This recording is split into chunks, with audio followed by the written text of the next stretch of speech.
मुझे बुलाने के लिए धन्यवाद। तो आज मैं इस बारे में बात करने जा रहा हूं कि जीरो यूजर्स से कई यूजर्स तक कैसे पहुंचा जाए। मैं बस ये मान रहा हूं कि इस समय आपके दिमाग में कई बेहतरीन आइडिया हैं और आप सोच रहे होंगे कि अगला कदम क्या है। इसलिए मैंने इसे आज सुबह सुबह लिखा और ये बहुत कुछ अनगैल्टियन पर आधारित है जो मैंने पहले की है। जैसा कि डेमन ने बताया, मैं 2010 में यक से गुजरा और लगभग 3 साल बिताए, कई बार आगे पीछे होते हुए, कई बार नए साय से शुरू करते हुए। और मैंने बहुत कुछ सीखा है कि अगर मुझे करना पड़े तो क्या नहीं करना चाहिए। होमजॉय के बाद दूसरा स्टार्टअप शुरू करें। अगर ऐसा कभी होता है तो इसका बहुत कुछ फ्रीलांसर से आता है और आपको बस ये बताया जाता है कि आपको क्या नहीं करना चाहिए, और इस तरह से ये आम बात कर दी जाती है कि आपको क्या करना चाहिए। तो बस एक याद दिलाने वाली बात यह है कि ये सब सलाह है जिसे आपको सही गाइडेंस के तौर पर लेना चाहिए। जैसे कि ये सब वही दिशा में है, लेकिन हर बिजनेस अलग होता है, आप अलग हैं, मैं आप नहीं हूं, और इसलिए बस सब कुछ अपने दिमाग में रखें। क्योंकि ये एक कॉलेज कोर्स है, आप जानते हैं कि जब आप स्टार्टअप शुरू करते हैं तो आपके पास स्टार्टअप पर ध्यान देने के लिए बहुत समय होना चाहिए। और मैं ये नहीं कह रहा हूं कि आपको स्कूल छोड़ देना चाहिए या काम छोड़ देना चाहिए। मैं ये कह रहा हूं कि आपके पास बहुत समय होना चाहिए, एक के बाद एक, यानी आइडिया में खुद को डुबोन और प्रॉब्लम डेवलप करने या उस प्रॉब्लम का सल्यूशन डेवलप करने के लिए जिसे आप सॉल्व करने की कोशिश कर रहे हैं। तो उदाहरण के लिए, अगर आप स्कूल में हैं तो आप जानते हैं कि 1 या 2 दिन लगातार करना बेहतर है। हर हफ्ते अपने आइडिया पर काम करने के बजाय आप जानते हैं कि हफ्ते के दौरान हर दिन यहाँ वहाँ 2 घंटे बिताना, ये कुछ ऐसा है जैसे मुझे लगता है कि ये क्लास में होता है। तो ये कुछ कुछ कोडिंग जैसा है, जैसे बहुत सारे कॉन्टेक्स्ट स्विचिंग होते हैं और बस सच में ध्यान केंद्रित कर पाना, सच में खुद को पूरी तरह से डुबो देना बहुत बहुत जरूरी है। इसलिए जैसा मैंने कहा कि मैं सबसे पहले जब मैंने ये लिखते हुए सोचा कि ऐसी कौन सी चीजें हैं जो ज़्यादा पे लॉग करते हैं या ज़्यादा लॉग करते हैं जो स्टार्टअप करने का सही तरीका नहीं है और एक तरह से नौसिखिया तरीका है। मुझे लगता है कि आप यहाँ जो देख रहे हैं वह ये है कि मेरे पास एक बहुत अच्छा आइडिया है, मैं इसके बारे में किसी को बताना नहीं चाहता। मैं इसे बनाने जा रहा हूँ, बनाने जा रहा हूँ, बनाने जा रहा हूँ, बनाने जा रहा हूँ। मैं शायद 1 या 2 लोगों को बताऊंगा और फिर मैं इसे लॉन्च करूंगा। आप जानते हैं कि मैं इसे टेकक्रंच या ऐसी हाई किसी जगह पर लॉन्च करने जा रहा हूँ। मुझे बहुत सारे यूजर्स मिलेंगे, लेकिन असल में होता यह है कि क्योंकि आपको ज़्यादा फीडबैक और ऐसी चीज़ें नहीं मिली तो हो सकता है कि आपकी साइट पर बहुत सारे लोग आ जाएं लेकिन कोई भी चिकता नहीं है क्योंकि आपको शुरुआती यूज़र फीडबैक नहीं मिला। और फिर अगर आप लकी हैं तो आपके पास कुछ पैसे हैं, बैंक से आप कुछ सूचीज खरीद सकते हैं, लेकिन समय के साथ ये कम होता जाता है और आप हार मान लेते हैं और ये एक तरह का विशेष साइकिल है। और आप जानते हैं, मैंने असल में एक बार ऐसा किया था और मैंने ये टैप किया था जब मैं यक में था, और वो ये था कि जब मैं यक से गुजरा तो मैंने कोई प्रोडक्ट लॉन्च भी नहीं किया, जैसे मैंने टेकक्रंच में भी लॉन्च नहीं किया, जो कि वह चीज़ है जो आपको ज़रूर करनी चाहिए। और इसलिए आप कभी भी इस साइकिल में नहीं पड़ना चाहते क्योंकि आपके हाथ कुछ भी अच्छा नहीं लगेगा। तो अगली बात यह है कि आपके पास एक आइडिया है और आपको सच में सोचना चाहिए कि आइडिया असल में क्या सॉल्व कर रहा है, जैसे कि असली प्रॉब्लम क्या है, और इसलिए उनकी प्रॉब्लम स्टेटमेंट को आप एक वाक्य में बता सकें। और फिर आपको सोचना चाहिए कि वह प्रॉब्लम मुझसे कैसे जुड़ी है, क्या मैं सच में इस प्रॉब्लम को लेकर पैशनेट हूँ। और फिर आपको सोचना चाहिए कि ठीक है, ये एक प्रॉब्लम है जो मुझे है, क्या ये एक ऐसी प्रॉब्लम है जो दूसरे लोगों को है, और इसे वेरीफाई करें। आप जानते हैं, बस बाहर जाकर लोगों से बात करके।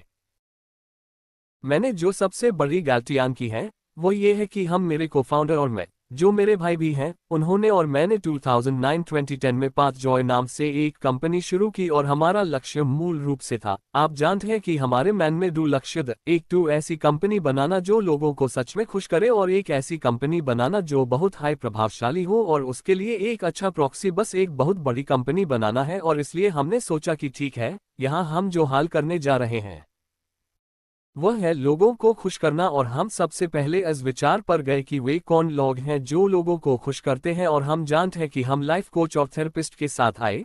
तो ये स्पष्ट लग रहा था कि लाइफ कोच और थेरेपिस्ट के लिए एक मंच बनाना है, और परिणाम ये हुआ कि जब हमने स्वयं प्रोडक्ट का उपयोग करना शुरू किया तो हम जानते हैं कि हम किसी भी तरह से संदेहवादी लोग नहीं हैं, लेकिन लाइफ कोच और थेरेपिस्ट ऐसे लोग नहीं हैं जिनका हम स्वयं उपयोग करेंगे। ये हमारे लिए बेकार था और इसलिए ये हमारे लिए कोई समस्या भी नहीं थी। और निश्चित रूप से कुछ ऐसा नहीं था, हम कुछ बनाने को लेकर बहुत पैशनेट हैं, फिर भी हमने इसे करने में लगभग 1 साल लगा दिया। और इसलिए अगर आप अभी शुरू करते हैं तो आप जानते हैं कि T=0 से जैसे कोई भी प्रोडक्ट बनाने से पहले इस बारे में सोचें। मुझे लगता है कि आप आगे चलकर बहुत सारी सिरदर्दी से बच सकते हैं कुछ ऐसा करने से जो आप नहीं करना चाहते।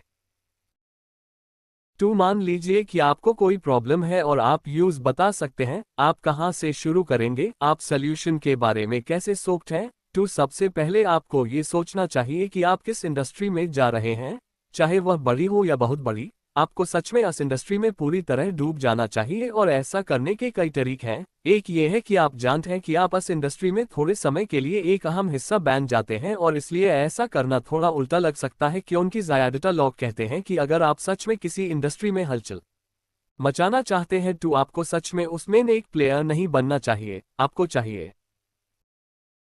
आप जानते हैं कि कोई व्यक्ति जिसने किसी इंडस्ट्री में 20 या 30 साल बिताए हैं, वह शायद अपने तरीक से काम करता है और बस चीज़न के काम करने के तरीक का आदी हो जाता है और वास्तव में ये नहीं सोच पाता कि क्षमताएं क्या हैं, ऐसी चीज़ें जिन्हें आप क्वोट अनक्वोट बाधित कर सकते हैं। लेकिन फिर भी इंडस्ट्री में आने वाले एक नए व्यक्ति के रूप में आपको वास्तव में 1 या 2 महीने का समय लेना चाहिए, बस ये समझने के लिए कि इंडस्ट्री के सभी छोटे छोटे हिस्से क्या हैं और ये कैसे काम करता है। क्योंकि जब आप विवरण में जाते हैं टैब आप अन चीज़ों को देखना शुरू करते हैं जिनका आप फायदा उठा सकते हैं। आप वास्तव में ऐसी चीज़ें कर सकते हैं जो वास्तव में बहुत हाई अक्षम हैं और आपको बहुत अधिक ओवरहेड लागत प्रदान करती हैं जिन्हें आप कम कर सकते हैं। और इसका एक उदाहरण है, आप जानते हैं कि जब हमने होमजॉय से शुरुआत की तो हमने तय किया कि हमने क्लीनिंग इंडस्ट्री से शुरुआत की और जब हमने शुरुआत की तो आप जानते हैं कि हम खुद क्लीनर दी और हमने घरों की सफाई शुरू की और हमें बहुत जल्दी पता चला कि हम बहुत हाई ब्यूअर क्लीनर द और इसलिए आप जानते हैं कि हमने कहा कि ठीक है, हमें इसके बारे में और सीखना चाहिए और हम किताबें खरीदेंगे और हमने खरीदा सफाई कैसे करें इस बारे में किताबें जिनसे शायद थोड़ी मदद मिली। हमने सफाई के सामान के बारे में थोड़ा और सीखा, लेकिन ये बास्केटबॉल जैसा है, आप जानते हैं कि आप इसे देख सकते हैं और सीख सकते हैं या आप बास्केटबॉल के बारे में देख और पढ़ सकते हैं, लेकिन आप इसमें बेहतर नहीं हो सकते अगर आप असल में ट्रेनिंग नहीं लेते और बास्केटबॉल को गोल करके हुप में नहीं फेंकते। तो हमने तय किया कि हम में से किसी एक को जाकर सफाई करना सीखना होगा और इसलिए हम गए या किसी प्रोफेशनल से ट्रेनिंग ली।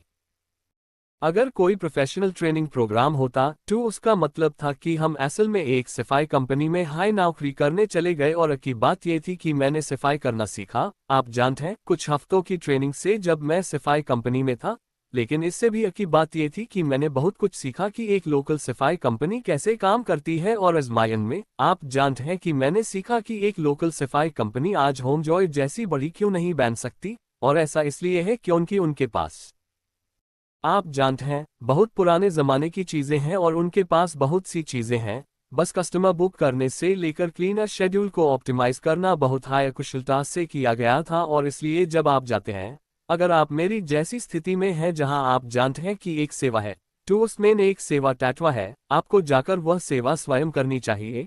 आप जानते हैं कि अगर आप काम करते हैं, अगर आपका काम रेस्टोरेंट से संबंधित है तो आपको वेटर बन जाना चाहिए। अगर ये पेंटिंग से संबंधित है तो आप जानते हैं कि एक चित्रकार बन जाएं और अपने ग्राहकों की स्थिति में खुद को डाल लें। आप जो बनाने की कोशिश कर रहे हैं उसके सभी कोनों से। दूसरी बात यह है कि आपके अंदर इसके प्रति जुनून का एक स्टार भी होना चाहिए, जैसे कि आपको ये जान के लिए इतना जुनूनी होना चाहिए कि स्थान पर हर कोई क्या कर रहा है और ये इस तरह की चीजें हैं।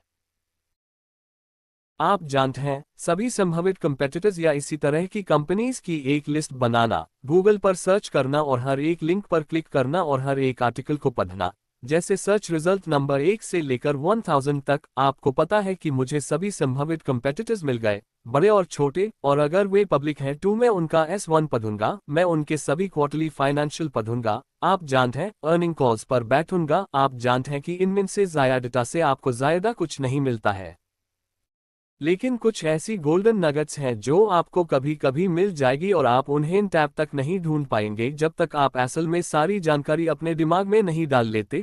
तो हाँ, आपको इंडस्ट्री में एक एक्सपर्ट बनाना चाहिए, इसमें कोई शक नहीं होना चाहिए कि जब आप इसे बना रहे हों तो आप एक्सपर्ट हैं ताकि लोग आप पर भरोसा करें।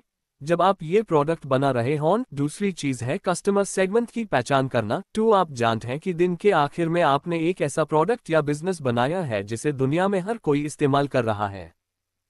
लेकिन असलियत यह है कि शुरुआत में आप कस्टमर बेस के एक खास हिस्से को अलग करना चाहते हैं ताकि आप उनके लिए सही में ऑप्टिमाइज कर सकें। और ये बस फोकस करने की बात है और ये टीनेज लड़कियों या सॉकर मॉम्स की ज़रूरतों पर ध्यान देने की बात है। जैसा कि मैंने कहा, आप उनकी ज़रूरतों पर बहुत ज़्यादा फोकस कर पाएंगे। और आखिर में, प्रोडक्ट बनाने से पहले आपको असल में एक स्टोरी बोर्ड बनाना चाहिए कि आप प्रॉब्लम को कैसे सॉल्व करेंगे। और इसका मतलब सिर्फ वेबसाइट ही नहीं है।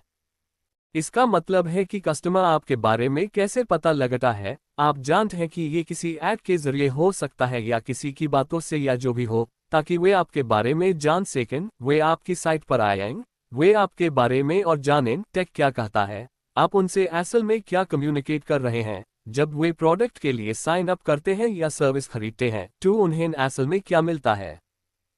उत्पाद का उपयोग करना समाप्त कर दिया है या सेवा का उपयोग करना समाप्त करने के बाद कार्य करते हैं। आप जानते हैं कि वे एक मूल्यांकन अवधि की तरह होते हैं, जैसे वे एक समीक्षा छोड़ते हैं या वे टिप्पणियां छोड़ते हैं या कुछ और बस इस पूरे प्रवास से गुजरने में सक्षम होना और अपने समय कल्पना करना, जैसे कि सही उपयोगकर्ता अनुभव की कल्पना करना और फिर यूज कागज पर लिखना और फिर यूज कोड में डालना और फिर वहां से शुरू करना। तो आपके समय ये सभी विचार हैं। अब आप जानते हैं कि आप किस मुख्य ग्राहक आधार के पीछे जाना चाहते हैं और आप उद्योग के बारे में सब कुछ जानते हैं। आप आगे क्या करते हैं, इसलिए आप अपना उत्पाद बनाना शुरू करते हैं। और आप जानते हैं कि आम वाक्यांश जो आजकल ज्यादातर लोग उपयोग करते हैं वह है कि आपको मिनिमम वायबल प्रोडक्ट बनाना चाहिए। और मैंने वायबल पर जोर दिया क्योंकि मुझे लगता है कि बहुत से लोग इस हिस्से को छोड़ देते हैं और वे बस एक फीचर के साथ बाहर चले जाते हैं और फिर शुरू में पूरा यूजर एक्सपीरियंस सपाट होता है। इसलिए मिनिमल वायबल प्रोडक्ट का मतलब है कि आपको पता है कि सबसे छोटा फीचर सेट क्या है जिसे आपको इस समस्या को हल करने के लिए बनाना चाहिए जिसे आप हल करने का प्रयास कर रहे हैं। और मुझे लगता है कि यदि आप पूरे स्टोरीबोर्ड अनुभव से गुजरते हैं तो आप इसे बहुत जल्दी समझ सकते हैं। लेकिन फिर से आपको यूजर से बात करनी होगी। आपके पास संभावित यूजर होना चाहिए। आपको ये देखना होगा कि वहाँ पहले से क्या मौजूद है और उनकी तत्काल जरूरतों को हल करने के लिए आपको क्या बनाना चाहिए। और दूसरी बात यह है कि यूजर के सामने चीजें रखने से पहले आपके पास वास्तव में आपका प्रोडक्ट होना चाहिए। एक सरल, आप जानते हैं कि प्रोडक्ट की स्थिति नीचे होनी चाहिए और मेरा मतलब है कि आपको किसी व्यक्ति के पास जाकर ये कहने में सक्षम होना चाहिए कि आप जानते हैं कि ये एक वाक्य में एक्स वाई और जेड करता है। और उदाहरण के लिए, आप जानते हैं कि होमजॉय में हमने कुछ बहुत मुश्किल से शुरू किया था। हम होम सर्विसेज के लिए एक ऑनलाइन प्लेटफॉर्म है। हमने सफाई से शुरू किया और आप चुन सकते हैं, आप जानते हैं, ब्ला ब्ला ब्ला ब्ला, और ये बस पैराग्राफ और पैराग्राफ के लिए चला गया। जब हमने प्रेजेंट किया तो हम संभावित यूजर्स के पास गए जो हमारे प्लेटफॉर्म पर आए। वे पहले कुछ वाक्यों के बाद बोर हो जाते हैं और इसलिए हमने जो पाया वह ये था कि हमें वास्तव में एज ऑनलाइनर की जरूरत थी। वन लाइनर बहुत जरूरी है और ये आपके द्वारा किए जाने वाले फायदे को बताता है। आप जानते हैं कि भविष्य में जब आप कोई ब्रांड या कुछ और बनाने की कोशिश कर रहे होते हैं तो आपको ये बताना चाहिए कि भावनात्मक फायदे क्या हैं और इस तरह की चीजें क्या हैं। लेकिन आप बिना यूजर्स के शुरू कर रहे हैं। आपको वास्तव में उन्हें ये बताने की जरूरत है कि उन्हें इससे क्या मिलने वाला है। इसलिए हमने बस अपनी जगह बदलने के बाद आपकी जगह को $20 प्रति घंटे में साफ करने के लिए कहा। फिर सभी को ये मिल गया और हम कर पाए। इस तरह से आप यूजर्स को दरवाज पर यूजर्स तक पहुंचाते हैं तो आपके पास एक MVP होता है। अब आप अपने पहले कुछ यूजर्स को इसे आजमाने के लिए कैसे तैयार करते हैं। तो आपके पहले यूजर्स वे होने चाहिए जिनसे आप जुड़ हुए हैं। जाहिर है आपको और आपके कोफाउंडर को इसका इस्तेमाल करना चाहिए। आपके मम्मी पापा को इसका इस्तेमाल करना चाहिए। आपके दोस्तों और साथ काम करने वालों को इसका इस्तेमाल करना चाहिए। इसके अलावा आप और ज़्यादा यूज़र फीडबैक पाना चाहते हैं तो हमने यहाँ कुछ साफ जगहों की लिस्ट बनाई है जहाँ आप जा सकते हैं और आप जो बेच रहे हैं उसके आधार पर आप अपनी पसंद की चीज़ चुन सकते हैं। तो online communities app hacker news पर शो है। ये एक बहुत अच्छी जगह है, खासकर अगर आप डेवलपर्स और ऐसी चीज़ों के लिए टूल बना रहे हैं। लोकल कम्युनिटीज तो अगर आप कंज्यूमर प्रोडक्ट बना रहे हैं तो आपको पता है कि बहुत सारे असरदार लोकल कम्युनिटी मेलिंग लिस्ट हैं, खासकर वे आप जानते हैं, माता पिता के लिए ये वो जगहें हैं जहां आप जाना चाह सकते हैं। ठीक है टू, जब आप होमजॉय जाते हैं टू, हमने इन सभी को आजमाया था, इसलिए हमने खुद इसका इस्तेमाल किया, ये ठीक था क्योंकि हम क्लीनर पर द, इसलिए ये बहुत आसान था, और हमारे माता पिता मिल्वॉकी में रहते द, इसलिए हम माउंटेन व्यू में रहते थे। जो काम नहीं आया, दोस्त और साथ काम करने वाले सैन फ्रांसिस्को जैसे हैं और कहीं और टू, बहुत से लोग इसे इस्तेमाल नहीं करते द, इसलिए हम असल में एक ऐसे मोड़ पर पहुंच गए जहां हम शुरू में बहुत से लोगों को इसे इस्तेमाल करने के लिए मना नहीं कर पाए। टू, हमने जो किया वह ये था कि क्योंकि हम माउंटेन व्यू में हैं, आप में से कुछ लोग जानते होंगे कि सेंटर स्ट्रीट पर गर्मियन में स्ट्रीट फेयर लगते हैं। टू, हम बाहर जाते दी और लोगों का पीछा करते दी और उनसे सफाई की किताब लाने की कोशिश करते द, और लगभग हर कोई माना कर देता था। जब तक कि एक दिन हमने इसका फायदा नहीं उठाया। आप जानते हैं कि वह बहुत गर्म और उमास भरा दिन था और हमने जो देखा वह ये था कि आप जानते हैं कि ये एक दर की तरह है। लोग जानते हैं कि वहाँ आर्ट और क्राफ्ट और ऐसी चीजें हो सकती हैं और रैंडम लोग इस तरफ खींचे चले जाएंगे, लेकिन हर कोई खाने पीने की जगह की तरफ खींचा चला जाता है, खासकर गर्म दिन में। टू, हमने जो किया वह ठीक था, हमें लगा कि हमें इसके बीच में जाना चाहिए और इसके बीच में जाकर हमने बस पानी की बोतलन लीन और उन्हें फ्रीज किया और फिर हमने फ्री पानी की बोतलन बांटना शुरू कर दिया जो ठंडी थी और लोग बस आ गए।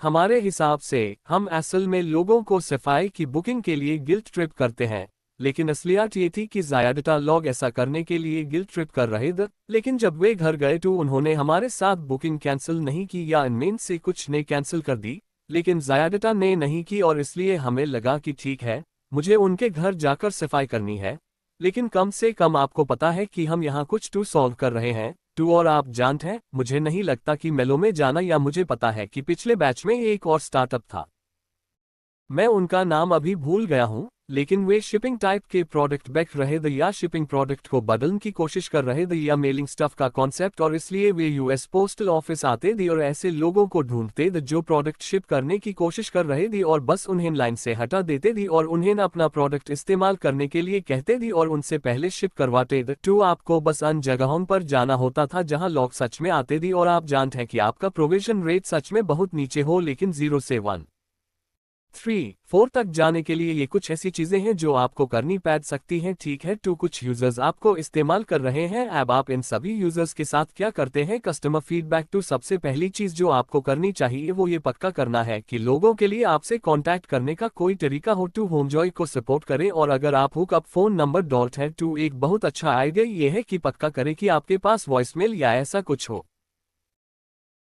टू, आपको हर समय इसे उठाने की जरूरत नहीं है, लेकिन किसी भी मामले में लोगों को इनबाउंड फीडबैक पाने का एक तरीका अच्छा है, लेकिन असल में आपको जो करना चाहिए वह है अपने यूजर्स के पास जाना और उनसे बात करना। आप जानते हैं कि अपने डेस्क से दूर जाना और बस बाहर निकलकर काम करना, ये एक स्लॉग जैसे लगता है, ये एक थका देने वाला काम होगा, लेकिन यहीं पर आपको अपने प्रोडक्ट के लिए ऐप तक का सबसे अच्छा फीडबैक मिलेगा और ये आपको सिखाएगा कि आपको किन फीचर्स को पूरी तरह से बदलने या हटाने की ज़रूरत है या किन फीचर्स को बनाने की ज़रूरत है, और इसलिए ऐसा करने का एक तरीका है सर्वे भेजना। आप जानते हैं कि प्रोडक्ट इस्तेमाल करने के बाद रिव्यू पाने के लिए ये ठीक है, लेकिन आमतौर पर आप जानते हैं कि लोग तभी जवाब देंगे जब वे सच में आपसे प्यार करते हैं या वे सच में आपसे नफरत करते हैं, और आप कभी भी बीच में नहीं आते।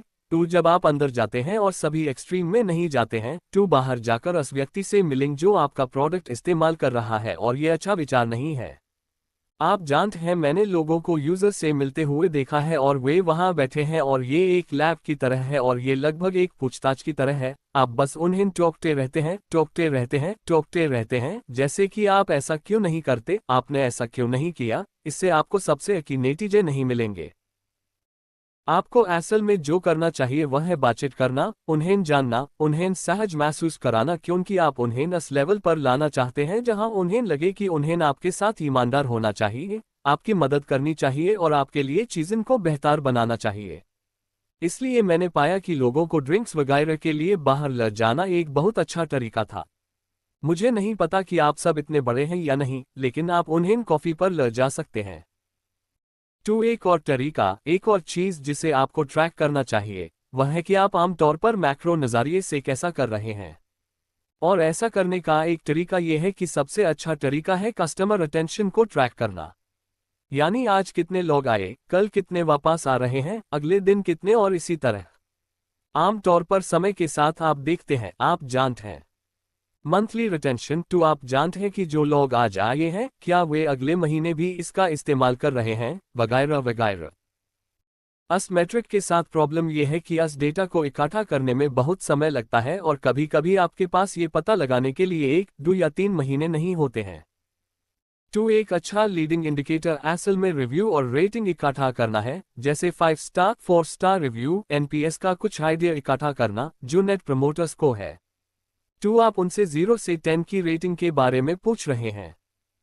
वे आपको किसी दोस्त को रेकमेंड करने की कितनी संभावना रखते हैं और एनपीएस कैलकुलेट कर रहे हैं, और इसलिए समय के साथ आप देखेंगे कि जैसे जैसे आप नए फीचर्स बना रहे हैं, आपको ये देखने में सक्षम होना चाहिए कि रिव्यू या रिटेंशन समय के साथ बढ़ रहा है, जिसका मतलब है कि आप अच्छा काम कर रहे हैं। अगर ये नीचे जा रहा है तो आप बुरा काम कर रहे हैं, और अगर ये एक जैसा हाई रहता है तो इसका मतलब है कि आप शायद आपको बाहर जाकर ये पता लगाने की ज़रूरत है कि आपको कौन सी नई चीज़ें बनानी चाहिए। दूसरी बात यह है कि मैं बाद में गुणात्मक चीज़ों पर आऊँगा, लेकिन एक चीज़ जिससे आपको सावधान रहना चाहिए वह है ईमानदारी का वक्र, जिसमें कुछ लोग आपसे झूठ बोलेंगे, इसलिए मैं बस यही करने जा रहा था। मेरा मतलब है कि ये डिग्री की तरह है, आपसे अलग होना, और ये ईमानदारी का लेवल है। 2, यहाँ ये है, ये आपकी माँ है, ये आपके दोस्त हैं और यहाँ रैंडम लोग हैं। 2, मुझे नहीं पता कि आप सब ये देख पा रहे हैं या नहीं, लेकिन आपकी माँ को आपका प्रोडक्ट इस्तेमाल करना चाहिए, लेकिन उन्हें आप पर गर्व होना चाहिए, और इसलिए वह शायद इतनी ईमानदार रहेंगी, और आपके दोस्त भी आपके साथ काफ़ी ईमानदार रहेंगे और आपको फीडबैक देंगे क्योंकि उन्हें आपकी परवाह है। वैसे ये मान लिया गया है कि ये एक फ्री प्रोडक्ट है जो आप उन्हें दे रहे हैं, और फिर समय के साथ जैसे जैसे आप और रैंडम होते जाते हैं, ये लोग ये भी नहीं जानते कि आप कौन हैं। ये वास्तव में ऐसा नहीं होता है, लेकिन ये कुछ इस तरह होता है जहां लोग आपको फीडबैक देने की परवाह नहीं करते, वे बस ठीक है, यहाँ एक सर्वे टाइप है, और इसलिए आपको यूजर फीडबैक लेते समय इस पर ध्यान देना चाहिए। ए फ्लैट, मान लीजिए कि आप भुगतान करते हैं, ये एक पेड प्रोडक्ट है, ठीक है, चलिए इसे हरे रंग में करते हैं। 2, पेड, आप जानते हैं, आपकी माँ यहाँ नीचे ऐसी होगी जैसे वह आपसे झूठ बोलेगी और कहेगी कि वह बस अफसोस जताएगी और कहेगी कि ये एक बढ़िया प्रोडक्ट है। बेशक, लेकिन फिर ये कुछ इस तरह होगा, ठीक है, कहने का मतलब है कि आपके दोस्त आपको सही जवाब देंगे, वे आपको सपोर्ट करना चाहते हैं और आपको सही फीडबैक देना चाहते हैं, लेकिन असल में यहाँ ये रैंडम लोग हैं। अगर उन्हें सच में नहीं लगता कि उन्होंने जो पैसे दिए वह इसके लायक वे आपको सच में बताएंगे, क्योंकि आप जानते हैं कि ये पैसा बर्बाद करना है, और इसलिए ये कहने का एक और तरीका है कि आपको सबसे अच्छा फीडबैक मिलेगा। जाहिर है, यहाँ आपको ज़्यादा फीडबैक मिलेगा अगर आप किसी से इसके लिए पैसे लेते हैं। तो इसका मतलब ये नहीं है कि आपकी पहली बार में हाई लोगों से इसके लिए पैसे लेने चाहिए, बल्कि इसका मतलब यह है कि अगर आप कोई ऐसा प्रोडक्ट बनाने जा रहे हैं जिसकी आपको आखिरकार ज़रूरत पड़ने वाली है, तो आपको पता है कि वे सॉफ्टवेयर या हार्डवेयर जो भी आपको चाहिए उसके लिए पैसे देंगे। ऐसा करो, उस पॉइंट पर पहुंचो जहां तुम ये बहुत तेजी से कर सको, क्योंकि टैब तुम्हें असली ज़रूरी चीज़ें मिलेंगी जो भविष्य में तुम्हारी मदद करेंगी कि तुम कैसे ज़्यादा पेमेंट करने वाले यूजर्स ला सकते हो। ठीक है, तो तुम्हें बहुत सारा फीडबैक मिलेगा, और प्रोडक्ट को ऑफिशियली लॉन्च करने से पहले तुम क्या करते हो, तो तुम जो करना चाहते हो वह ये है कि तुम हमेशा तेजी से बनाना चाहते हो, ठीक है, और तुम ग्रोथ के स्टेज के लिए ऑप्टिमाइज करना चाहते हो। मतलब तुम जानते हो कि इस पॉइंट पर तुम्हारे पास शायद 10 यूजर्स हों, तो जब तुम्हारे पास 10 लाख यूजर्स हों तो उसके लिए फीचर्स बनाने की कोशिश करने का कोई मतलब नहीं है, ठीक है, तुम अगले स्टेज के लिए ऑप्टिमाइज करना चाहते हो। शायद आपको बाहर जाकर ये पता लगाने की ज़रूरत है कि आपको कौन सी नई चीज़ें बनानी चाहिए। दूसरी बात यह है कि मैं बाद में गुणात्मक चीज़ों पर आऊँगा, लेकिन एक चीज़ जिससे आपको सावधान रहना चाहिए वह है ईमानदारी का वक्र, जिसमें कुछ लोग आपसे झूठ बोलेंगे, इसलिए मैं बस यही करने जा रहा था। मेरा मतलब है कि ये डिग्री की तरह है, आपसे अलग होना, और ये ईमानदारी का लेवल है। 2, यहाँ ये है, ये आपकी माँ है, ये आपके दोस्त हैं और यहाँ रैंडम लोग हैं। 2, मुझे नहीं पता कि आप सब ये देख पा रहे हैं या नहीं, लेकिन आपकी माँ को आपका प्रोडक्ट इस्तेमाल करना चाहिए, लेकिन उन्हें आप पर गर्व होना चाहिए, और इसलिए वह शायद इतनी ईमानदार रहेंगी, और आपके दोस्त भी आपके साथ काफ़ी ईमानदार रहेंगे और आपको फीडबैक देंगे क्योंकि उन्हें आपकी परवाह है। वैसे ये मान लिया गया है कि ये एक फ्री प्रोडक्ट है जो आप उन्हें दे रहे हैं, और फिर समय के साथ जैसे जैसे आप और रैंडम होते जाते हैं, ये लोग ये भी नहीं जानते कि आप कौन हैं। ये वास्तव में ऐसा नहीं होता है, लेकिन ये कुछ इस तरह होता है जहां लोग आपको फीडबैक देने की परवाह नहीं करते। वे बस ठीक है, यहाँ एक सर्वे टाइप है, और इसलिए आपको यूजर फीडबैक लेते समय इस पर ध्यान देना चाहिए। ए फ्लैट, मान लीजिए कि आप भुगतान करते हैं, ये एक पेड प्रोडक्ट है, ठीक है, चलिए इसे हरे रंग में करते हैं। Two paid. आप जानते हैं, आपकी माँ यहाँ नीचे ऐसी होगी जैसे वह आपसे झूठ बोलेगी और कहेगी कि वह बस अफसोस जताएगी और कहेगी कि ये एक बढ़िया प्रोडक्ट है। बेशक, लेकिन फिर ये कुछ इस तरह होगा, ठीक है। कहने का मतलब है कि आपके दोस्त आपको सही जवाब देंगे, वे आपको सपोर्ट करना चाहते हैं और आपको सही फीडबैक देना चाहते हैं, लेकिन असल में यहाँ ये रैंडम लोग हैं।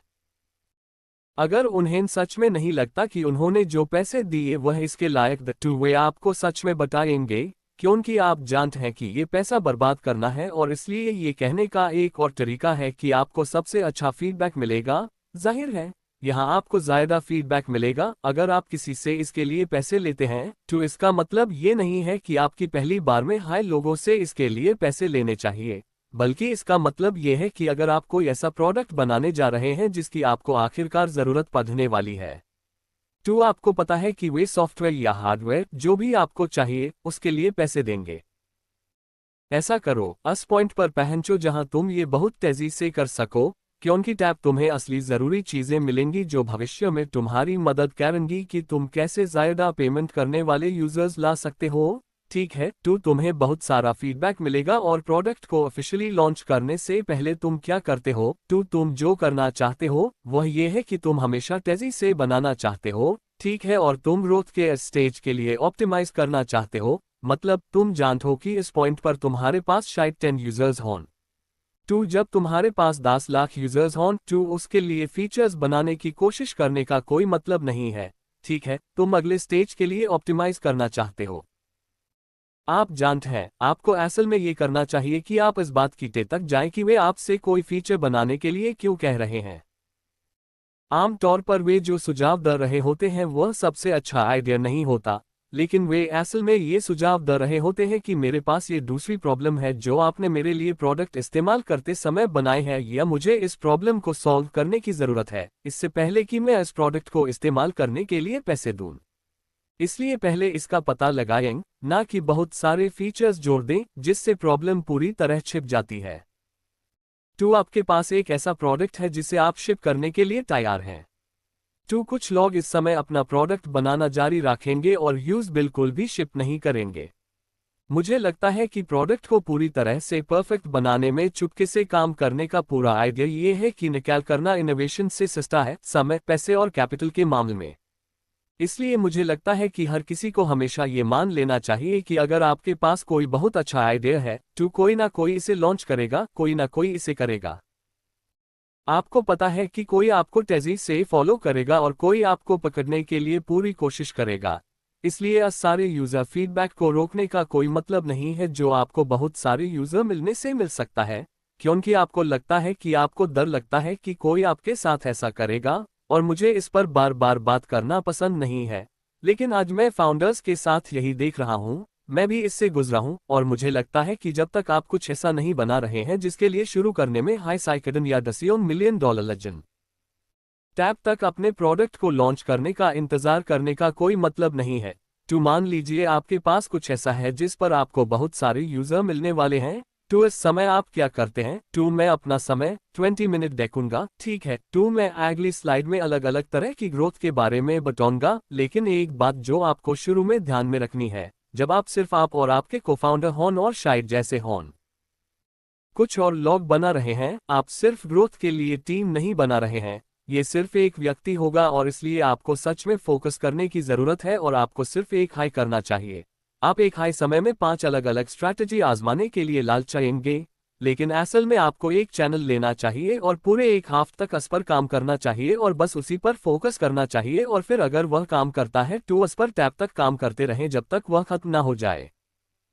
अगर वह काम नहीं करता है तो बस आगे बढ़ें। ऐसा करने से आपको ज़्यादा पक्का लगेगा कि वह चैनल जिस पर आप काम कर रहे थे वह शुरुआती हाइपोथेसिस गलत है। आप टैब आप जानते हैं, अगर आपने 3 या 4 हफ्तों में अपने समय का सिर्फ एक तिहाई हिस्सा इस पर काम करने की कोशिश की, तो एक बार में एक चैनल सीखें। दूसरा, हमेशा ऐसा हाई होता है जब आपको ऐसी स्ट्रैटेजी मिलेंगी जो काम करती है। हमेशा इस पर डटे रहें। आप इसे किसी को दे सकते हैं, जैसे एक प्लेबुक बनाएं और यूज दें। किसी और को इस पर पुनरावृत्ति करनी चाहिए, लेकिन ये चैनल हमेशा बदलते रहते हैं। आप जानते हैं कि फेसबुक विज्ञापन से लेकर गूगल विज्ञापन तक, आप जानते हैं कि वितरण चैनल, वातावरण जिन्हें आप नियंत्रित नहीं करते हैं, हर समय बदलते रहते हैं और इसलिए आपको हमेशा उसके लिए अनुकूलन करते रहना चाहिए। और अंत में, शुरुआत में आप शायद टैब नहीं होंगे जब आप एक चैनल देखते हैं जो फेल हो जाता है। आप जानते हैं कि बस उससे छुटकारा पाएंगे और आगे बढ़ेंगे। कोशिश करने के लिए और भी बहुत सी चीजें हैं, लेकिन समय के साथ अन्य चैनलन पर वापस जाएं और इसे फिर से देखें।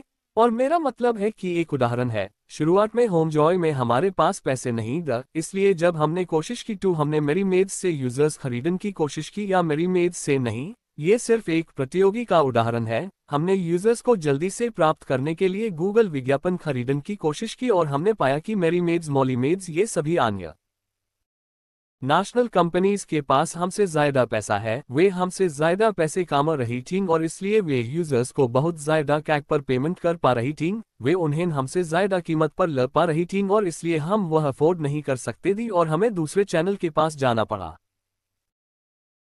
चैनल जो कुछ और निकला, लेकिन आज आप जानते हैं कि हम नौकरी पर ज्यादा पैसे कमाते हैं। हम कुछ चीज़ों में बहुत बेहतर हैं और इसलिए हमें शायद गूगल विज्ञापन खरीदने और सेम चैनल पर जाने के विचार पर फिर से विचार करना चाहिए। और मेरा मतलब है कि इस सब की कुंजी रचनात्मकता है।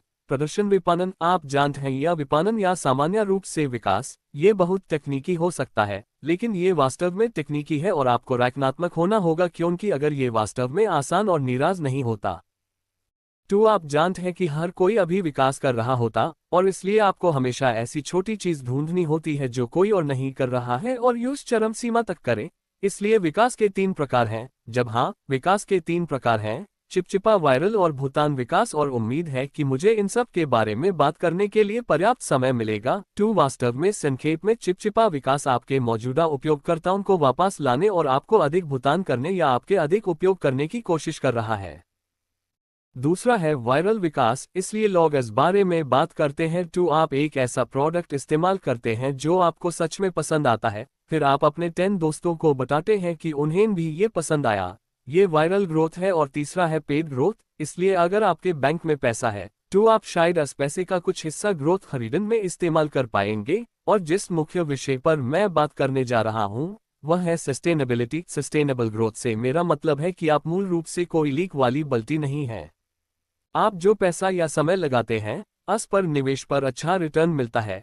इसलिए स्टिकी ग्रोथ, जैसा कि मैंने कहा, अपने मौजूदा यूजर्स को सामान खरीदते रहने के लिए प्रेरित करना है। तो यहाँ केवल एक हाई चीज मायने रखती है कि आप एक अच्छा अनुभव प्रदान करें। ठीक है, अगर आप एक अच्छा अनुभव दें, लोग आपको इस्तेमाल करना चाहेंगे। अगर आप एक एडिक्टिव अनुभव देते हैं तो लोग आपको इस्तेमाल करना चाहेंगे। और इसे मापने का तरीका और ये देखना कि आप समय के साथ कैसा कर रहे हैं, कि क्या आप जानते हैं कि आप किस की ग्रोथ दे रहे हैं। इसके लिए CLV और रिटेंशन कोहॉर्ट एनालिसिस को देखना होगा। ऐप, क्या किसी को नहीं पता कि कोहॉर्ट एनालिसिस क्या है या क्या होना चाहिए? मैं इस पर बात करता हूँ, ठीक है। तो मैं इस पर बात करूंगा, ठीक है। तो CLV है, कुछ लोग इसे LTV कहते हैं, इसे कस्टमर लाइफ टाइम कहते हैं, जो असल में वह नेट रेवेन्यू है जो एक कस्टमर एक तय समय में आपके लिए लाता है। तो 12 महीने का CLV ये है कि एक कस्टमर आपको 12 महीने में कितना नेट रेवेन्यू देता है। और कभी कभी लोग 3 महीने, 6 महीने वगैरह देखते हैं। तो जब मैं कहता हूँ तो कोहॉर्ट, असल में आप जो देख रहे हैं वह समय है। तो चलिए इसे हाँ समय कहते हैं। तो ये आपके पास वापस आने वाले यूजर्स का प्रतिशत है। तो समय 0 पर, ठीक है। एक पीरियड 0, हम 100 पर हैं, मैं 100% हूँ। तो कोहॉर्ट कस्टमर सेगमेंट और इस तरह की चीज इनका दूसरा नाम भी है। तो आप जैसे महिला बनाम पुरुष कोहॉर्ट देख सकते हैं। आप जानते हैं अटलांटा जॉर्जिया में लोग बनाम सैक्रामेंटो कैलिफोर्निया में लोग, लेकिन सबसे आम महीने के हिसाब से है। तो कोहॉर्ट महीने के बराबर है। और चलिए बस इतना कहते हैं। इस एक्सरसाइज के लिए हम मार्च 2012 को देख रहे हैं, मुझे नहीं पता। मार्च 2012 में आपके पास 100% लॉग होंगे, शायद n का मतलब 100 लॉग है। टू 100% लोग साफ तौर पर आपका प्रोडक्ट इस्तेमाल कर रहे हैं क्योंकि आप जानते हैं कि ऐप यही परिभाषा है। एक महीने बाद उम्र, आप जानते हैं कि स्केल सही नहीं है, लेकिन 50% वापस आ सकते हैं और इसलिए आप दूसरे महीने में यहां आते हैं कि मार्च में आए कितने लोग दूसरे महीने या 2 महीने बाद वापस आते हैं और ये नीचे हो सकता है, आप जानते हैं, और इसलिए समय के साथ आपके पास एक कर्व होगा जो ऐसा दिखता है। हमेशा कुछ शुरुआती गिरावट होती है, आप जानते हैं कि लोग पहले इस्तेमाल के बाद क्यों नहीं रुकते हैं, आप जानते हैं कि ये इसके लायक नहीं था, बुरा अनुभव था जैसे चीजें, और फिर समय के साथ आप जो चाहते हैं वह ये है कि आप चाहते हैं कि ये समय के साथ समतल हो जाए ताकि आपकी बारी मूल रूप से 0% हो जाए। इसका मतलब है कि आप समय के साथ कम और कम यूजर छोड़ते हैं और ये यहाँ आपके मुख्य ग्राहक बन जाते हैं। ये वे हैं जो लंबे समय तक आपके साथ बने रहते हैं और ऐप कोई एनालिसिस या आप जानते हैं कि इसका एक तरीक के रूप में उपयोग करना ये दिखाएं कि आपकी ग्रोथ स्टिकी है या नहीं। अब मान लीजिए कि 1 साल बाद आपने बहुत सारी चीजें बना ली हैं, ठीक है, आप उसी चीज का ग्राफ बनाते हैं और उम्मीद है कि आप देखेंगे कि आपके पास ऐसा कर्व है कि पहले पीरियड में 50% से ज्यादा लोग आपके पास वापस आए और ज्यादा से ज्यादा लोग आपके साथ बने रहे। ये एक बहुत बुरा रिटेंशन कर्व है। आप जानते हैं कि ये ऐसा दिखता है कि पहले इस्तेमाल के बाद वे आपसे इतनी नफरत करते हैं कि कोई भी वापस नहीं आता। ये बस जीरो जैसा है ना, और मुझे नहीं पता कि क्या इस तरह का व्यवसाय, मेरा मतलब है कि ये स्पष्ट रूप से एक प्रक्रिया व्यवसाय है, लेकिन मैं एक अकी व्यवसाय की व्याख्या नहीं कर सकता जिसका अवधारण वक्र इस तरह का हो। वैसे भी समय के साथ जब आप इस वक्र को बढ़ाने की रणनीतियों के बारे में सोचते हैं, जैसे इसे ऊपर और ऊपर और ऊपर ले जाते हैं, आप मूल रूप से समय के साथ इस विश्लेषण को देखना चाहते हैं कि क्या वह रणनीति आपके लिए काम कर रही है। ठीक है, क्या ये समझ में आता है? ठीक है, बढ़िया। दूसरी तरह की वृद्धि वायरल वृद्धि है और चिपचिपी वृद्धि की तरह आपको अच्छा अनुभव भी देने की जरूरत है, लेकिन उसके ऊपर आपको एक बहुत हाई अच्छा अनुभव जीने की जरूरत है, जैसे कि ये लोग ट्विटर पर जोर से चिल्लाएंगे और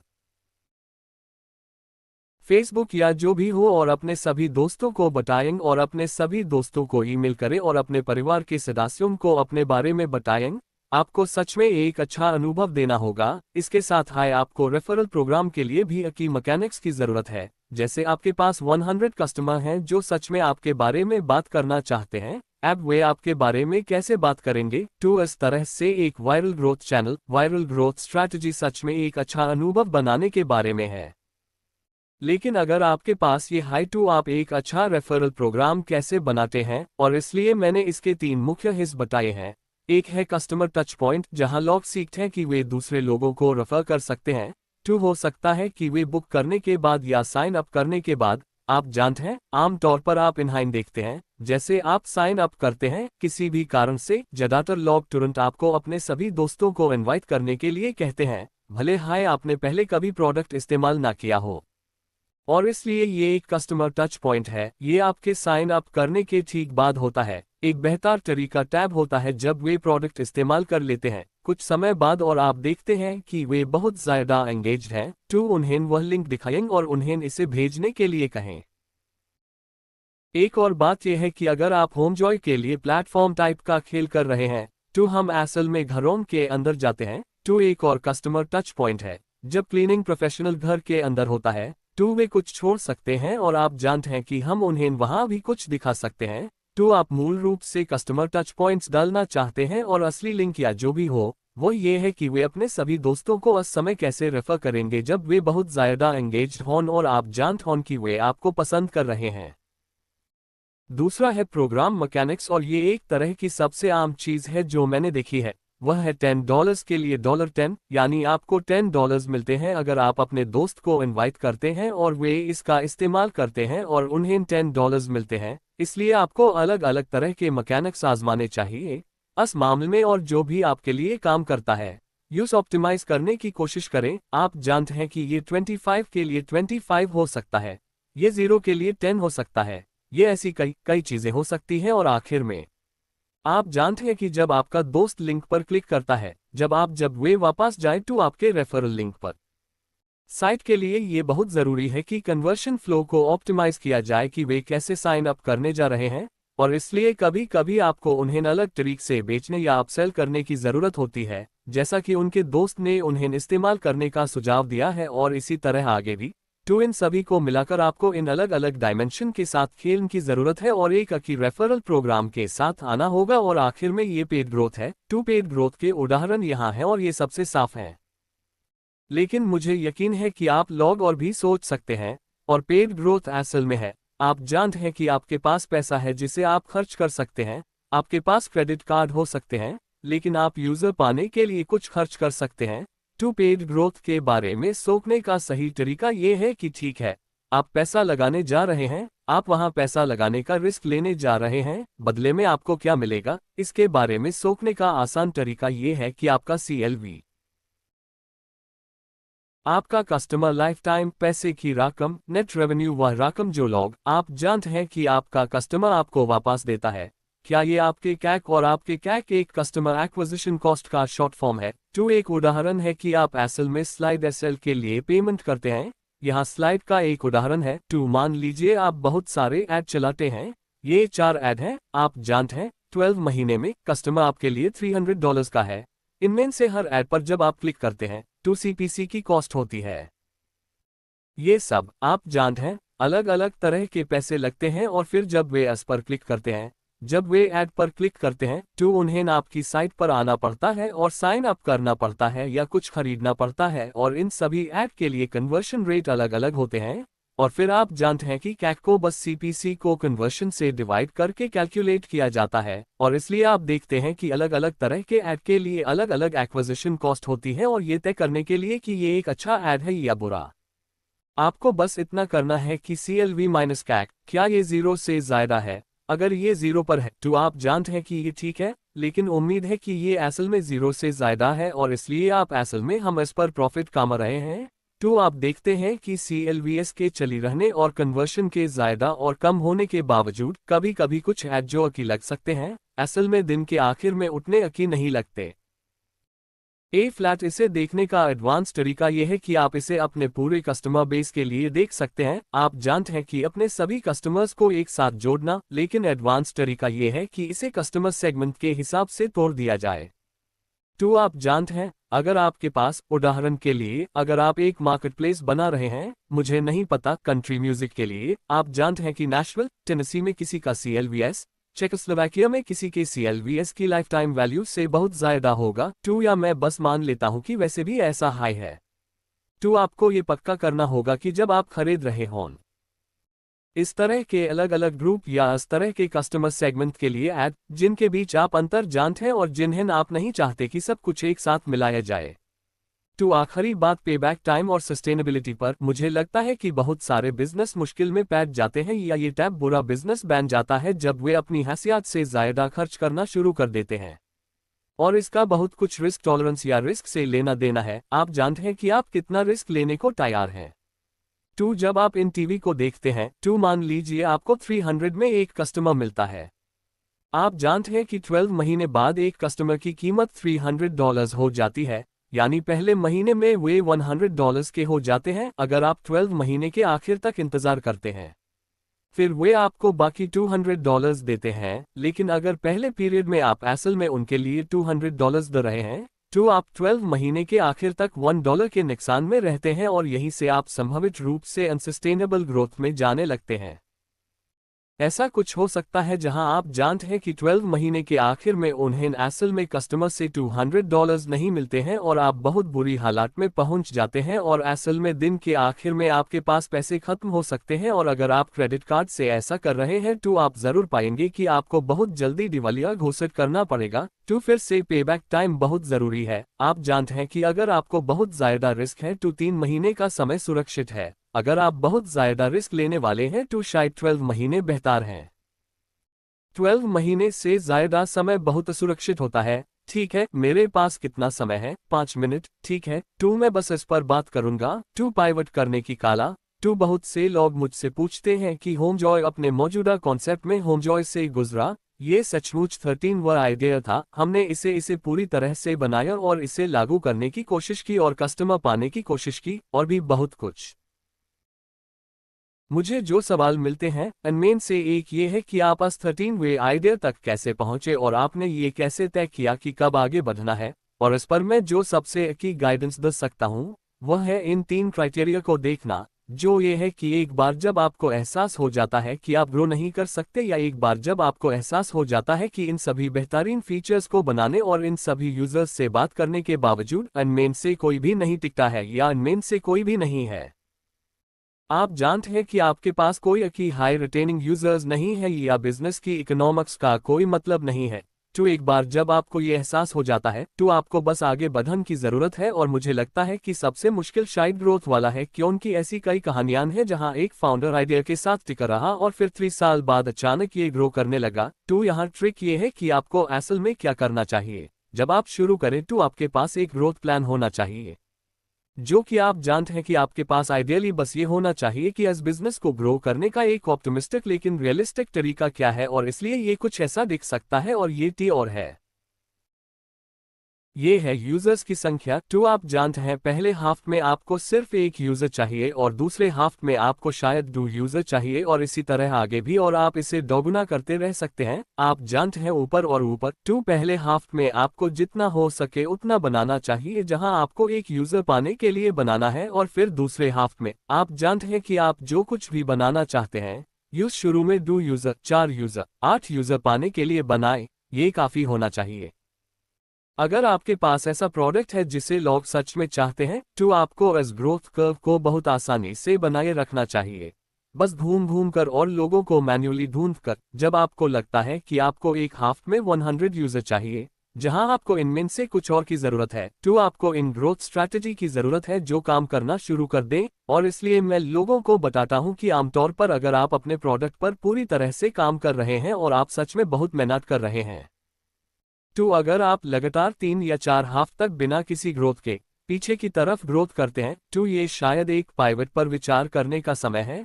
इस आत्मे की दोबारा शुरू ना करें जैसे पूरी तरह से एक नए आइडिया के साथ आते हैं, लेकिन आप शायद असल में कुछ गलत कर रहे हैं, क्योंकि स्टार्टअप के शुरुआती स्टेज में आपको हमेशा ग्रो करते रहना चाहिए और ऐसा नहीं है, और ये उम्मीद के साथ ऐसा दिखता है, और ये एक तरह का ग्रोथ कर्व है जिसे मैंने होम जॉय शुरू करते समय सेट किया था, लेकिन असल में ये ऐसा दिखता है उम्र, और इसलिए आप ये पक्का करना चाहते हैं कि जब आप यहाँ जैसे किसी सुस्ती में हों तो आप बस रुक ना जाएं, और इसलिए आपको 2 से 3 हाफ इंतजार करना चाहिए उम्र। जब तक आप कड़ी मेहनत करते रहेंगे आप आखिरकार यहाँ वापस आ जाएंगे और आपको समय के साथ ऐसा ट्रेंड दिखेगा। उम्र कूल टू ये पिवटिंग है, और उम्र बस इतना हाई। मैं इस पॉइंट पर सवाल ले सकता हूँ, एक सवाल हाँ, एक सवाल टू ऑनलाइन एक सवाल था उम्र, अगर आपके यूजर्स के पास कोई ऐसा प्रोडक्ट है जिसके साथ वे पहले से हाई कुछ हद तक कंफर्टेबल हैं, तो आप उन्हें अपने प्रोडक्ट पर कैसे स्विच करवट हैं। ठीक है, तो हमेशा एक स्विच ओवर कॉस्ट होती है उम्र। मैं आपको होम जॉय का उदाहरण बताता हूं। टू होम जॉय हम असल में एक नया मार्केट बना रहे थे, इस मतलब में कि हमारे बहुत से शुरुआती यूजर्स ने पहले कभी क्लीनिंग नहीं करवाई थी, इसलिए उन्हें अपने साथ जोड़ना बहुत आसान था। और बहुत से लोग जिनके पास पहले से क्लीनर है वे अपने क्लीनर पर बहुत भरोसा करते हैं, और वे जानते हैं कि उन्हें कुछ और इस्तेमाल करने के लिए मैन्याना शायद दुनिया का सबसे मुश्किल काम है। और इसलिए जब आप कुछ बना रहे होते हैं और लोगों को अपनी तरफ खींचने की कोशिश कर रहे होते हैं, तो आपको अनपैलन को ढूंढना होता है। जब आपका प्रोडक्ट था आप जो दे रहे हैं वो उनके मौजूदा सोल्यूशन से बहुत बेहतर या बहुत अलग हो। उदाहरण के लिए कोई ऐसा व्यक्ति जिसके पास रेगुलर क्लीनर था और शायद एक दिन उनकी पार्टी थी और उन्हें लगभग अगले हाई दिन क्लीनिंग की जरूरत थी और होम जॉय बन गया। ज्यादातर इलाकों में अगले दिन अवेलेबिलिटी होती है, वे बस होम जॉय में आते और इसका इस्तेमाल करते क्योंकि वे जानते कि वे नियमित क्लीनर नहीं मिल सका। और एक बार जब वे प्रोडक्ट का उपयोग करना शुरू करते हैं तब उन्हें होम जॉय का उपयोग करने के छोटे छोटे लाभों का एहसास होना शुरू होता है जो एक बड़े लाभ में जट जाते हैं। इसलिए आप जानते हैं कि बहुत सी चीजें हैं। आप जानते हैं कि ये महसूस करना कि आप जानते हैं कि बाहर नकाद छोड़ना या चेक छोड़ना वास्तव में कष्टप्रद था, और इसलिए ऑनलाइन भुगतान करने में सक्षम होना अधिक सुविधाजनक था। अपने स्वयं के शेड्यूल के अनुसार बुक रैड करने पुनर्निर्धारित करने में सक्षम होना बहुत सुविधाजनक था उम्र, और इसी तरह। और इसलिए ये बस है। आप जानते हैं कि बहुत से लोगों के लिए ये वास्तव में कठिन होता है जब वे एक प्रोडक्ट बनाते हैं तो वे जैसे होते हैं और ये 50 चीजें मौजूदा समाधान से थोड़ी बेहतर हैं। ये वास्तव में कठिन है, भले हाई लाभ स्विच ओवरलैप से अधिक ऑन। वास्तव में एक उपयोगकर्ता को ये बताना बहुत कठिन है उम्र और उन्हें उन सभी लाभों को कई छोटी चीज़ों पर एकत्र करने का प्रयास करें। ये बेहतर है कि केवल एक या दो चीज़ें हों जो स्पष्ट रूप से आपको एक प्रोडक्ट से अलग करती हैं। इसलिए बहुत बहुत धन्यवाद। हाँ बढ़िया, हाँ ठीक है।